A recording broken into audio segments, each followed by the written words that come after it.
Hello, I'm Don Mitchell. Welcome back to Business Basics.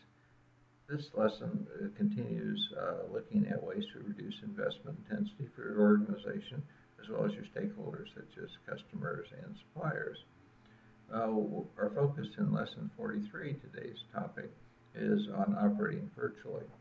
And I want to begin, as usual, by quoting from the Bible, in this case, the book of Romans, chapter 8, verses 12 through 17 in the New King James Version. Therefore, brethren, we are debtors, not to the flesh, to live according to the flesh. But if you live according to the flesh, you will die. But if by the flesh you put to death the deeds of the body, you will live. For as many as are led by the Spirit of God, these are sons of God.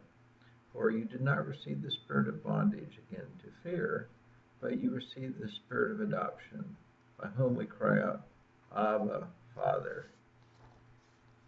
The Spirit himself bears witness with our spirit that we are children of God, and if children, then heirs, heirs of God and joint heirs with Christ. If indeed we suffer with him, then we may also be glorified together. I began discussing investment reduction methods with a description of producing almost instantly. In lesson 37, I described a large number of benefits that occur when providing offerings almost instantly. In subsequent lessons, we've been drilling deeper and describing general purpose ways to gain some of the same benefits. In this lesson, we consider another strategic tool for reducing investments, operating virtually. So what then is a virtual enterprise or company? BusinessDictionary.com offers this definition, and I quote, ad hoc alliance of independent experts, parentheses, consultants, designers, developers, producers, suppliers, etc., end of parentheses, who join to pursue a particular business opportunity. Virtual enterprises have little or no physical presence or infrastructure, rely heavily on telecommunications and networks such as internet, and usually disband when their purpose is fulfilled or the opportunity passes. Agile, flexible, and fluid, they are extremely focused and goal-driven and succeed on the basis of little investment requirements, low startup and overhead cost, and fast response time. Geographically dispersed members of a virtual enterprise collaborate on the basis of their core strengths from wherever they are and whenever they are able to do so, and may become competitors in pursuit of another opportunity, also called virtual company or virtual corporation. End of quote. Today, traditional companies are acting more like virtual enterprises, creating competitive advantages to increase flexibility rather than simply to reduce investments is the usual purpose for switching to more virtual methods. Considering flexibility, having many assets is often a competitive disadvantage. With a virtual enterprise, it's possible and less expensive to change your business model much more often. When making such changes, remember you'll have to honor your contracts with and promises to customers and suppliers. To maintain more flexibility, watch that you don't restrict yourself too much in such relationships, except when you gain highly attractive advantages that are likely to be important in an ongoing way. Most enterprises take a long time to become truly global due to the difficulties and expenses of creating substantial local presences in many countries. As a result, organizational leaders often choose first to strengthen their position in one country before providing the organization's original offerings globally. As a partial substitute for worldwide expansion, some smaller companies appoint distributors in a few nations. Such distributors usually don't do much more than make local sales calls on customers who are already pretty much committed to buying. How can virtual enterprise do better than a company adding partially global distributor networks or making country by country expansions of its own operations? The key step is to design offerings so that their presences are powerfully established in each locale where a customer resides. That's obviously not too difficult with an information product or software. However, I believe that any offering can develop a powerful local presence through a virtual business model. Here's an example of what I mean. Think of Rushmore University, which can be found at www.rushmore.edu, which hires online tutors or experienced professors, consultants, and business experts to work one-on-one online with students to provide custom learning programs that are adapted to be relevant in each nation. In so doing, Rushmore offers learning benefits another university can improve on simply by supplying local bricks and mortar. A competitor wanted to overcome the advantages of distance education will probably start with a similar virtual business model, improving upon it by adding telephone conversations with well-respected tutors who speak the same first languages as their students. By opening access to greater expertise or higher quality offerings, virtual enterprise can also provide outstanding local excellence for its customers.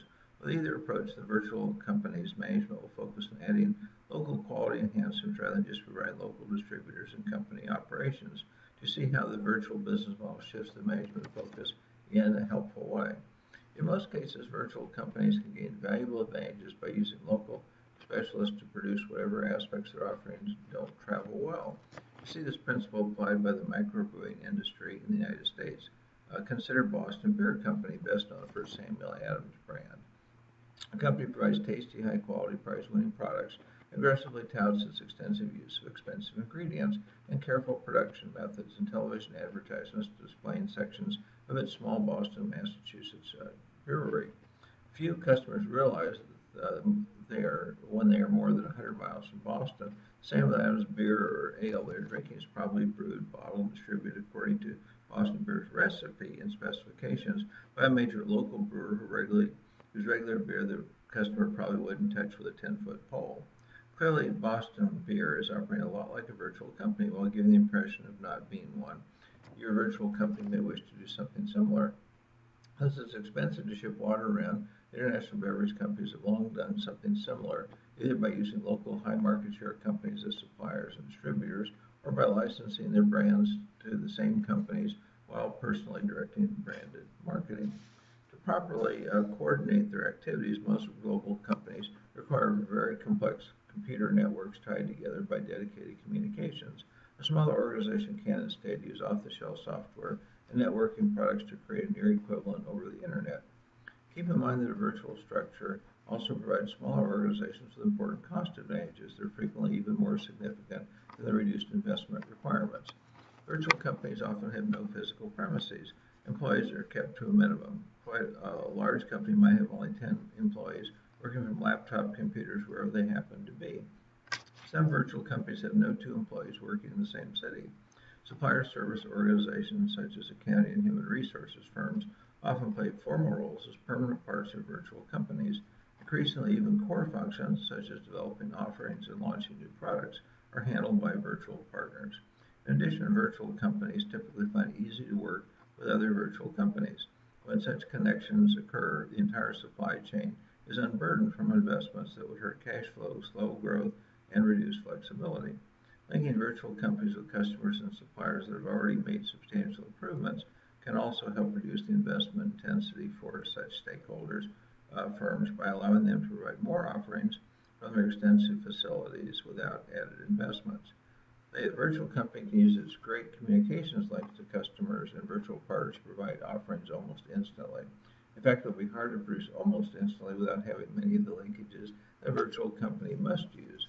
If you cannot create an entirely virtual operation, you'll certainly reduce investment intensity by adopting more virtual company characteristics, particularly when it comes to providing offerings. So what's the key point about operating virtually? Redesign your company's business models, methods of operating, use of facilities, ownership facilities, breadth of product line, and offerings to operate virtually in order to slice the amount of money spent on all investments by you and your stakeholders, so that investments can be reduced by 96% compared to what is done now in ways that will help make your organization and stakeholders more successful, profitable, and cash rich. So I have 3 assignments for you. First, identify the 5 most valuable ways you could operate virtually to eliminate asset investments and to provide the added benefits that customers and suppliers eagerly want. Second, consider how such changes would affect your other stakeholders. Third, investigate how your company's business models, methods of operating, use of facilities, ownership of facilities, breadth of product line, and offerings could be shifted over time to be even more effective by making it easier for stakeholders and your company to operate virtually with little investment. So thanks for your attention. I look forward to speaking with you again soon as we share more lessons about reducing investment intensity. In the meantime, may God bless you, your family, and all you do in the name of Jesus. Goodbye for now. Take care.